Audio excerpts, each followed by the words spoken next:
Hi guys, I'm Tasha and I'm here today with Paul from Raw and Cooked. Is it Raw and Cooked Vegan or Cooked and Raw? Yeah, Raw and Cooked Vegan. Raw and Cooked Vegan. Great. And Paul interviewed me last week or something like that, and we're staying very close to one another. Yeah, it's so funny. We didn't know it, and we're like a block, a couple of we're very close to each other. So we're in person now, and we were talking about caregiving once we finished the interview, and I found this really interesting. He's a caregiver. I've done a lot of time as a caregiver, so I just want to talk about some caregiver issues today. So, Paul, first of all, can you tell us what is your role, what are you doing, and how did you get into it as a caregiver? Yeah, well, actually, the person I'm assisting is right here with us. This is my mom. She's over here. Yes, I'm right here. I can hear every word you say. And what happened was she's 82 and she still has a lot of abilities. She's not by any means incapacitated, but she has reached a point where there are some areas where it's useful for her to have some assistance. So what happened was want it or not. She had been living near my sister, my older sister, who had moved my mom close to her so my sister could kind of help her a little bit. And so that she can monitor my everything. And we had a driver who was helping my mom by coming 4 or 5 days a week and driving her around. Yes. And then my sister was there to come over if necessary. Mm-hmm. Now what happened was we reached a point where my mom's assistant came into ill health on her own. She had a lot of issues. She ended up getting this intense heart surgery. Graves' disease. She's still alive, but gradually recovering. And she had an heart implant. And it turned out at the time just before that went down, I was out in Arizona, and I had a yoga studio in Taos, New Mexico, which I ran for a couple of years, and then I decided to leave New Mexico, and I went to California for a little while, and I went down to Arizona, and I was about to start 2 new jobs in Arizona, one of which I would have really enjoyed, one of which I was dreading. And I just got talking to my sister, and it sounded like it might be that Mom could use some assistance, so I decided to bag the jobs and come back east, and then not long after I did, this Mom's assistant ran into these serious health issues. Mm-hmm. So I ended up assuming most of the responsibilities. So what I do is I drive her wherever she needs to go. I prepare her meals. Which I can do myself. But I assist her with hygiene and get her to doctor's appointments. And she has some significant sight issues. So I've lost basically anything that needs to be read. And I communicate quite a bit with my older sister, who still does the financial issues for my mom. Mm-hmm. So it's been interesting. I think it's interesting being a man doing this, for one thing. And, there's difficulties. There's difficulties for my mom in terms of her wanting to maintain her own independence. She's an intelligent person. It's one of the difficulties for folks as they get older is they start to lose some of their abilities, and there's a frustration with that. I haven't lost mine. So anyway, I'm kind of going on and on. Did that answer your question? Did I go off on a tangent? Let me just say one thing before you continue. Well, we'll let you in a moment. Well, I just want to say this now, okay? Because when he came back, it was very propitious timing, because this lady had gotten sick, and she could no longer drive me or do anything with me. He appeared on the scene a couple days later, when she was in the hospital and having to go home and be taken care of. So he comes back, and that's how he got the job. See, I needed somebody. I don't know what I would have done. Ann was driving me, but I couldn't continue to ask my daughter to cart me around. That wouldn't have been fair. So he came at the right moment.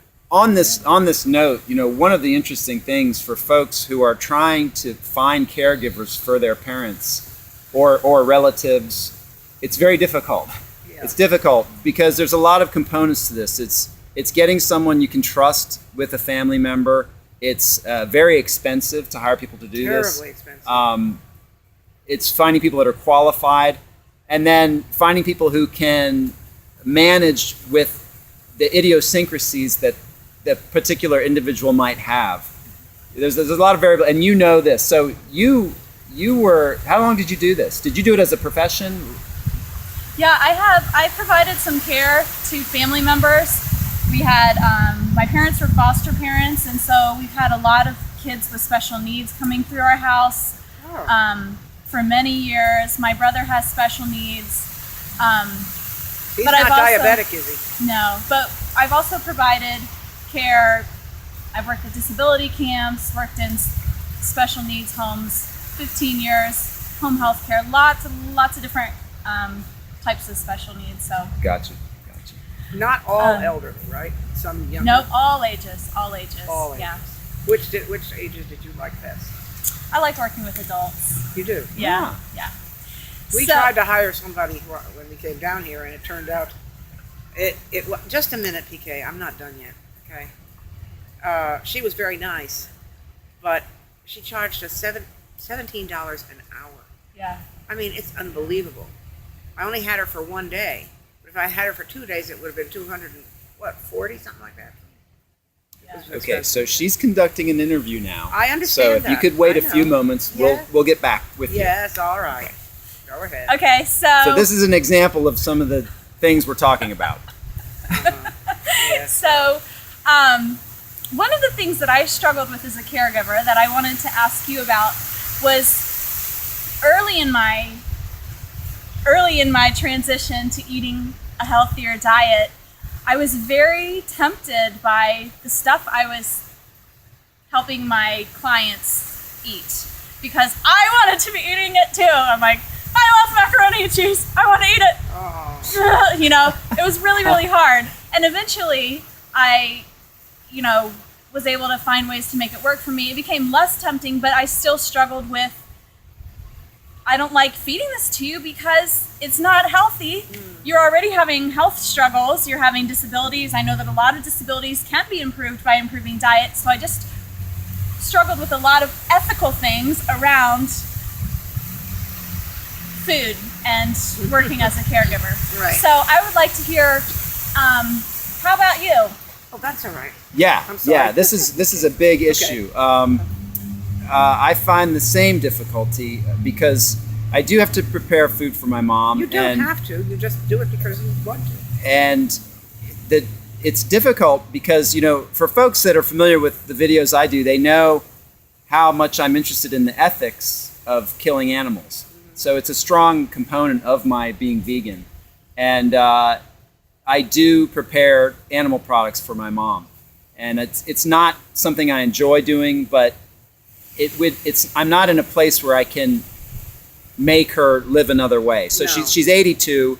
She's got some deeply entrenched habits, and it's really not something I can force change on her. No. We have pretty much eliminated dairy products because she had health issues associated with those, which is a positive. And I've really gotten the fat down really low.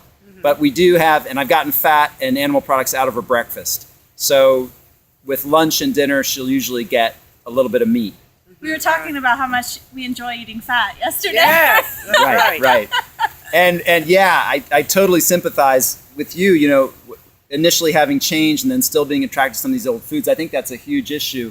And I think people need to take it easy with themselves, go easy on themselves, take your time transitioning.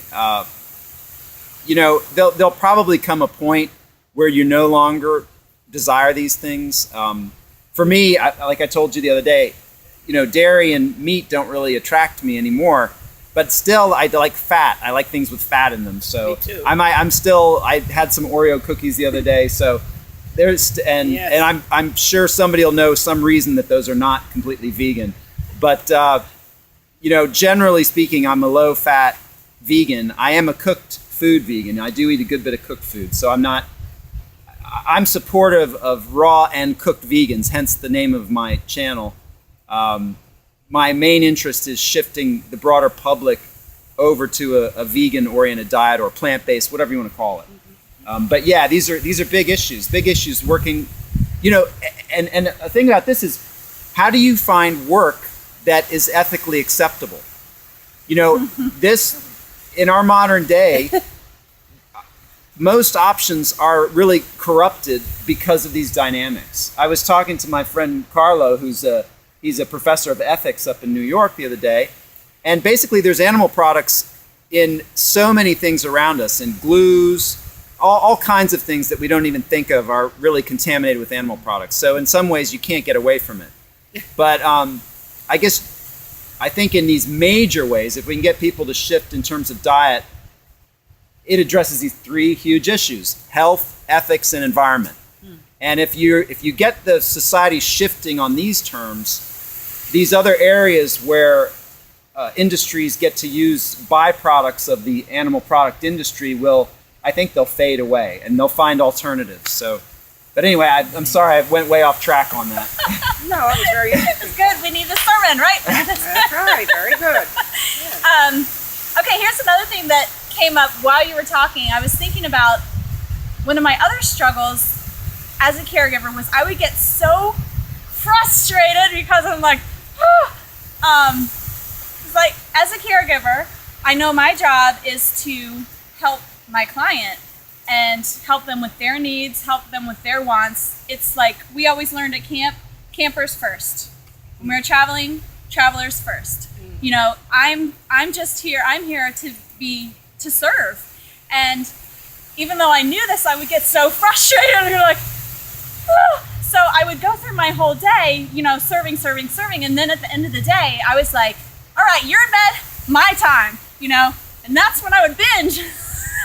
My eating disorder. I would binge on these trips because I had all this frustration and I wasn't working through it. I wasn't dealing with it in a healthful way.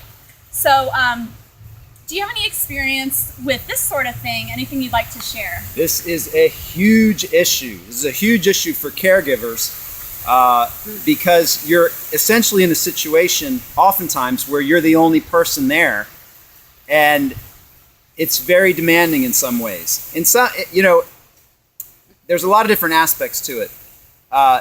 The ideal situation is if you have other family members or perhaps other working associates who can help you balance demands, where you get to that point where you're frazzled and you know your fuse is really short. It's great if you can pull out and someone else can take over and you can get some downtime, because it can be extremely frustrating. There are dynamics for both parties. For both parties, because we're both, you know, we both have to give. Yeah. Yes. The issues that are happening as someone ages, they create dynamics that are difficult not only for the person who's having those issues themselves, but the way that they interact with others. They make what would normally be just simple everyday situations turn into complex matters. And oftentimes the caregiver is interested in the safety of the person they're caring for. Yes. That's number one. And there are things that you often have to get the person you're caring for to do, otherwise the person could be in danger, or there are certain schedules that have to be met, certain basic, you have to meet basic hygiene, you have to feed people. You don't have to feed me. These things that seem simple to folks who are not caregivers can become much more complicated when you're caring for someone. And there's a huge scale in terms of how difficult this can be, depending upon the capacities of the individual you're caring for. And even if it's, you know, there's physical and mental. Well, there's nothing demands. wrong with my mental. Well, I mean, I have mental things. You know, I have my history. You know, my family that I've come from, we have different, you know, dynamics, how we interact with people. Sure. And so everyone has their own history, and we have to learn to work with other people. Any kind of interaction, you know, we have to learn to work with people. Well, any kind of job, you'd have to have that. Anyway. It's huge. There's a huge social dynamic to this. And for those of us that are doing it within the family, it's complicated because, of course, family members are the best at pushing your buttons. So that's true. Those dynamics really come to the fore. You know, in a way, if you're a professional, at least you don't have this familial association. That's true. But then, you know, one of the things is a lot of us don't want to turn our family members over to other caregivers. Now, obviously, I get the vibe that you're an excellent caregiver. You care about the people, but there's a lot of horror stories about institutions and services where employees do not give care that is comparable to what a family member can do for their family member. So, and I was not always a good caregiver, for sure. Because I think it really had to do with what I was eating too. Because when I eat the crap foods, I feel like crap, and I don't have patience with people. And so when I eat healthier, I feel better. I've got more patience. I'm more loving. I want to love people, and it's a huge thing. It's an addictions. When I had my food addiction, my eating disorder. Yeah. I was not. That's what I was thinking about. I've got to eat, like, I can't deal with you, that sort of thing. And so working through all these things has been really, really important to be a good caregiver. Yeah, it's a powerful point because people could have the issues you're describing, but be in a job that doesn't involve working with people in the kind of way you have to do when you're caregiving. And that's, working with, like let's say you have a job writing code, and you have some emotional issues at home, but you're writing code all day and you don't really have to interact with other people. At least it's not coming out. Maybe you smashed the computer in an aggravated state, but that's probably the worst. You're not in a situation where your emotions could affect someone else. And when you're in a caregiving situation, it can be very tenuous, So, but I want to stress my hat's off to people who do caregiving work. Because once you do it, you know how hard it can be. It can be very difficult. Very difficult. I don't think I've made it that difficult for you. So, it's... So you were going somewhere, and then I interrupted you because you encouraged me to interrupt. Oh, good. No, Look where were you at going? he's just moved away. He decided... I don't know. What were we talking about? Yeah. Yeah, who knows? It's, it's just... it's a special calling if you're going to do caregiving, and there's a lot of dynamics to it. It's kind of well, he's my son. There's kind of a psychotherapeutic aspect to it. You're working with psychology of people. There's kind of a stamina quotient.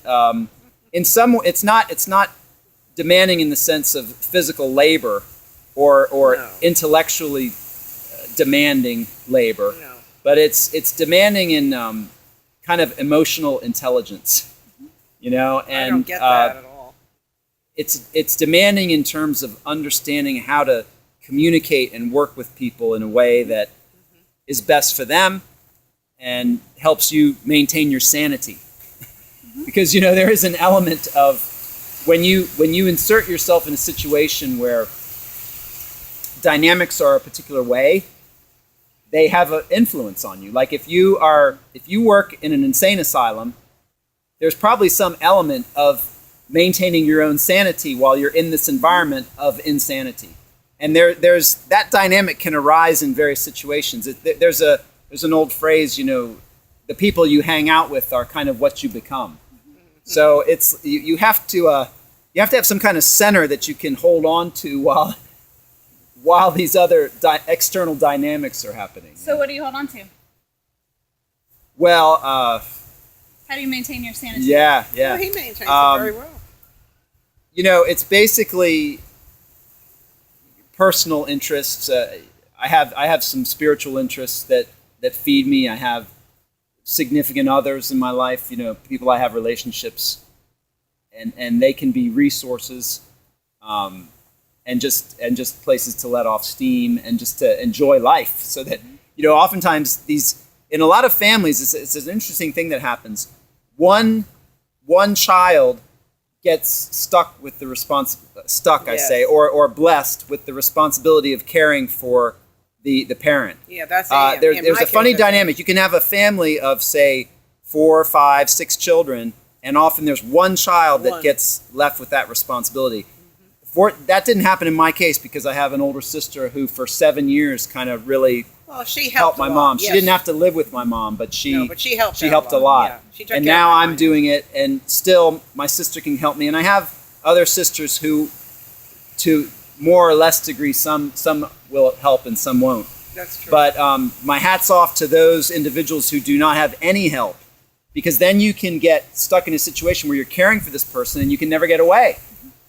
That's that sucks because you got to have a release valve, especially folks who are in, financially strapped. I feel for people like that, but they're still doing the good work. I do think there's something honorable to caring for your parents rather than putting them in a nursing home. I think there's something honorable to caring for your family members, respecting them, making sure that they're treated with dignity. There are cases where you have to turn your parents into a nursing home. There are cases where the parents want to go to a nursing home, and that's acceptable. And there are some good nursing homes, and there are a lot of good people in the business who care about what they do and care about the people they're taking care of. I don't want to go into one. You were talking about your release valves, and you said relationships with significant others and personal interests. What are some of the ways that some of your personal interests that you continue on as a caregiver? He goes into his Hindu thing. Well, I'll tell you, one of the things that's given me the most satisfaction, one of the hard things for a caregiver is how do you work while you're doing caregiving, right? Yeah. Because depending on the abilities of the person you're caring for, it can occupy your whole time, and therefore there is no other work you can do.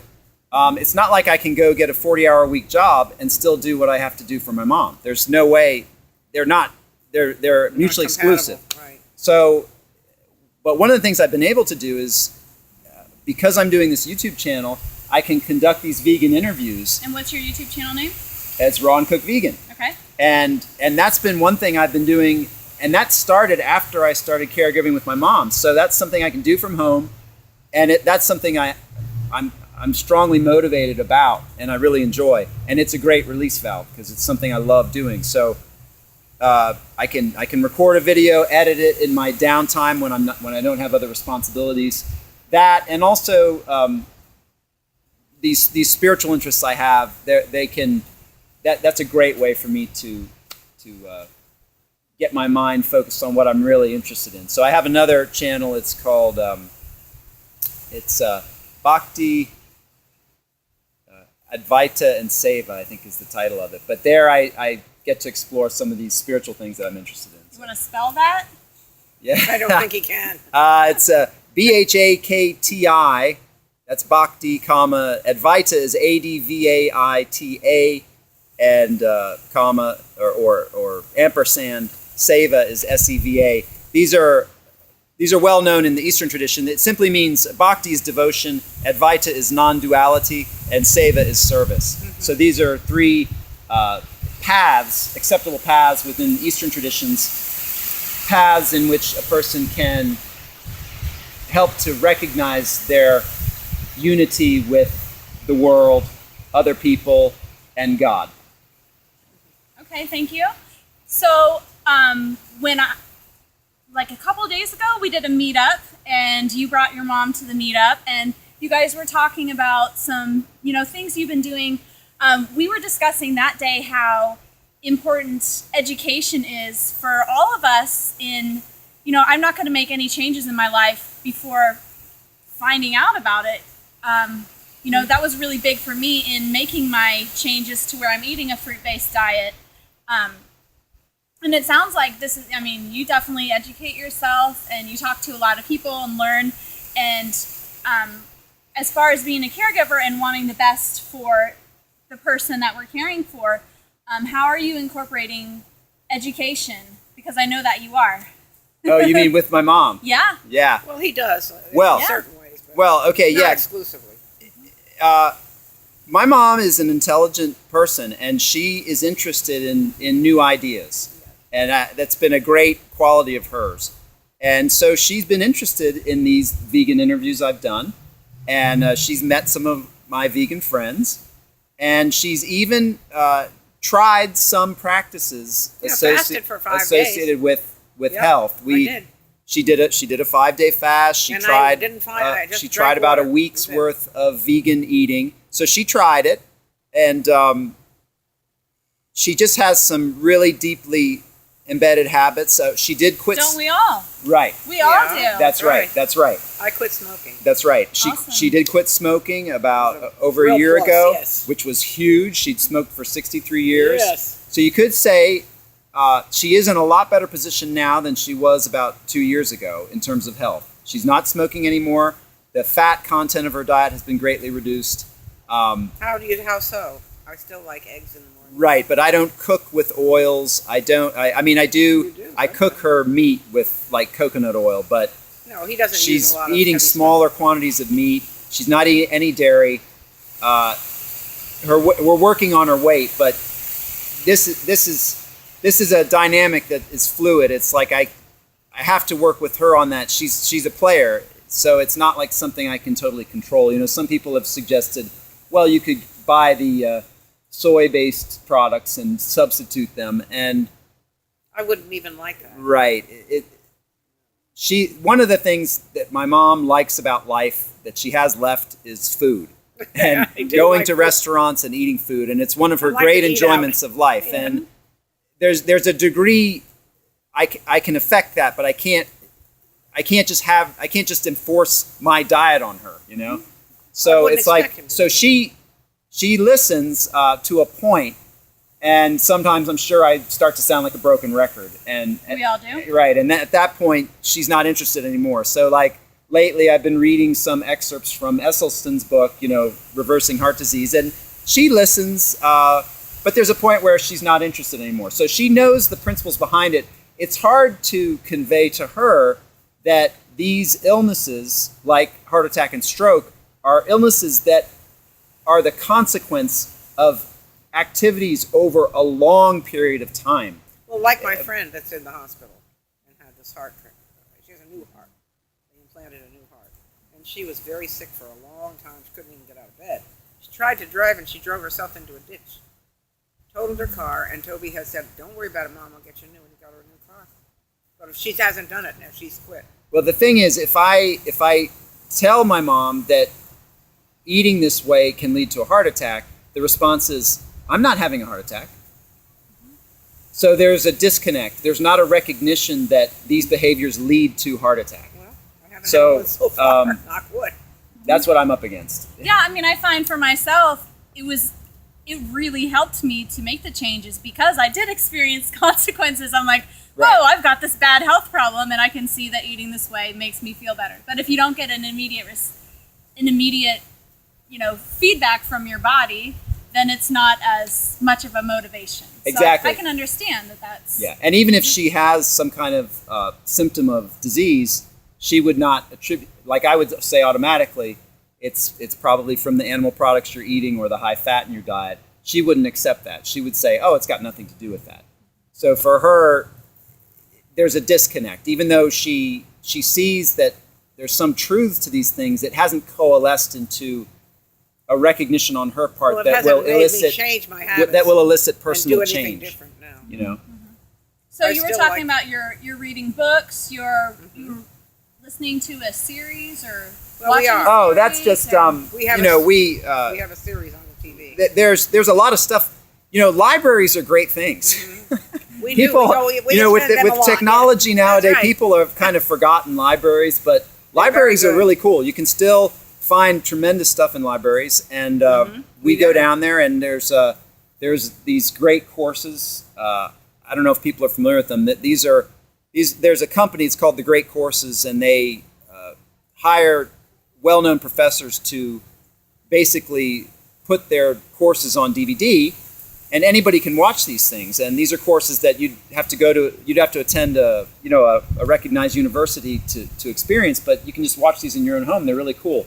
So this particular one is myth, and its effect in our life. It's somewhat like Joseph Campbell, but it's this guy's a little more historical, and it's been fascinating. It's very interesting, yeah. We've covered a lot of different topics: myth in Greek myth, Roman myth, right. Judeo-Christian myth. We're getting into Beowulf, so it's fascinating. Myth is a big interest of mine. I'm very interested in Jung, Marie-Louise von Franz, and a big component of their work was myth and psychology and human consciousness that manifests in a really broad way throughout culture. It's not, psychology is often thought of as this as a specific discipline. Well, it is. But it's very far-reaching. Yeah. In many ways that people don't automatically think of.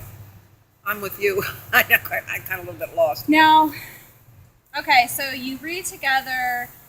He reads to me. He reads to me because I can't. So you want to know some of the things we do. And you participate in Well, he helps me bathe. He doesn't Skype need to, but he does. Yeah.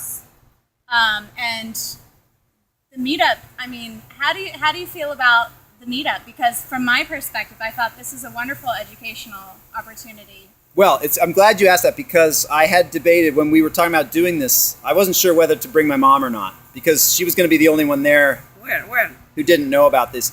It was pretty much a raw food group because... You mean when we went with them? While I eat cooked food, we had Don Bennett, we had Tasha, who are essentially raw. Seth is very high raw.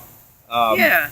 But Mom came along and... I enjoyed it. I thought it was fun. Yeah, and it was fun for her. It's fun for her just to get out and do anything.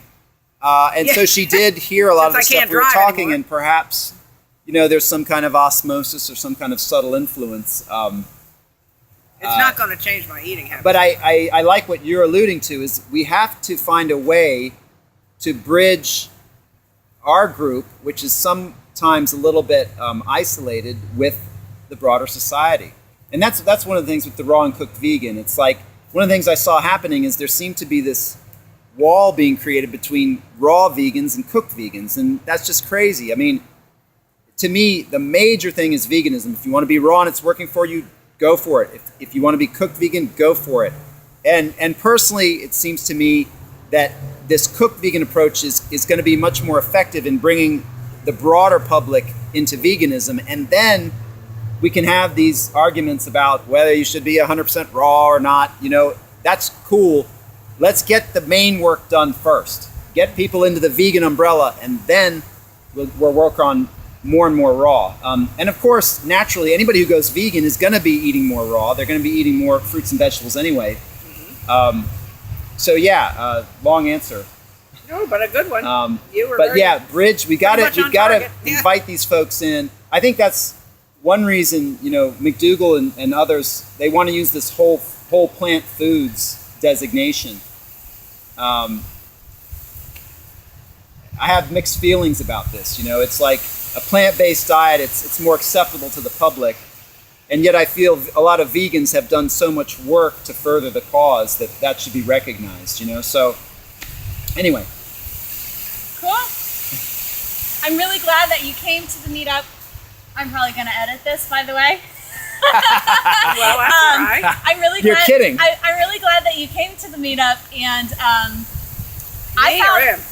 Both of you guys. I'm really glad that both of you guys came to the meetup because it was like you said, it wasn't just one perspective, and it kind of brought me back to reality. Like, oh, when I hang out with the fruit people, we all kind of think similarly, at least, and then when you have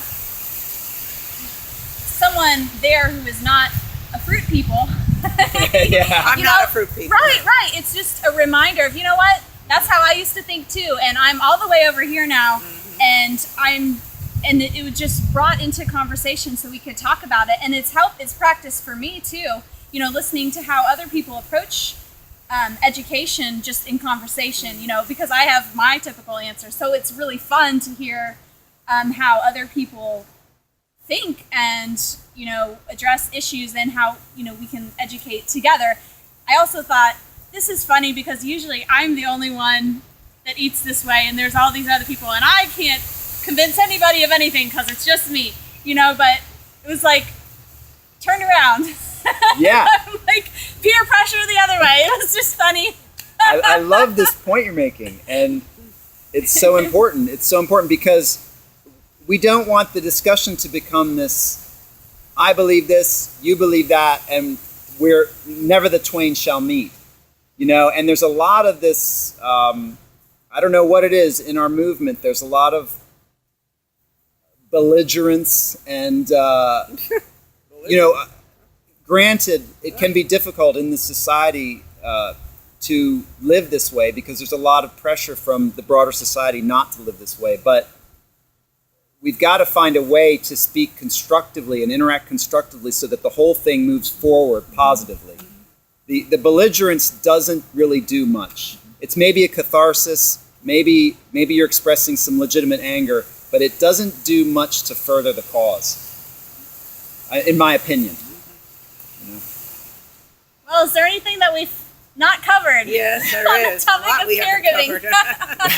We could probably do a lot more. We could do a series, and we went far afield. But anyway, thanks. It's great. It's great to talk about this. I never get to talk about this. So the only thing I would say about you guys, you're great to talk about as much vegetarian stuff as you want. But I think sometimes you guys go overboard on that and neglect some of the other things in life that are equally interesting and important.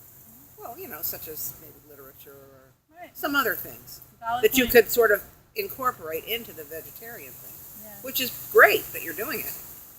I mean, just because I don't subscribe to it doesn't mean it isn't working. It's working, obviously, for you guys and for him. I just can't. To me, I listen to him, and as he said, I'll listen and I'll follow some of his advice, but some of it I just have to say, no, I can't do it, Pete. You understand that, though? Yeah, absolutely. Well, Paul, I want to thank you for being here with my subscribers today, or my viewers. They're all subscribers. Thank you, Tasha. Thank you. Thanks for the work you're doing.